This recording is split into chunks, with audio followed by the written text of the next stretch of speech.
இது மூணும் எப்பவுமே முக்கியமான ஒண்ணு. எப்பவுமே நீங்க சொல்லலாம், கற்பூர அழகுல ஒளியில குங்குமத்தோடைய அழகு பார்க்கணும்னா தாய் மீனாட்சி கிட்ட மதுரையில பார்க்கணும். அதே போல் சக்தி உள்ள இருக்கக்கூடிய அத்தனை சக்தி தெய்வங்களுடைய ஆலயங்கள்லயும் சன்னிதானத்துல மாதிரி பார்க்கலாம். அந்த கற்பூர ஒளியில பார்க்கும்போது அந்த குங்குமம் ஜொலிக்கும்.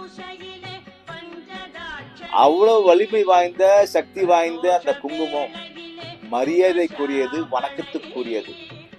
அருமை தாய்மார்களே, குழந்தைகளே, சகோதர சகோதரிகளே, குங்குமத்தை பொட்டை நெற்றியில் இடுங்கள். உங்களுக்கு இங்க வந்த வழிக்காக, உங்கள் தாய் தந்தையை மதிப்பதற்காக இங்கே இந்த கண்டத்திலே இடுங்கள்.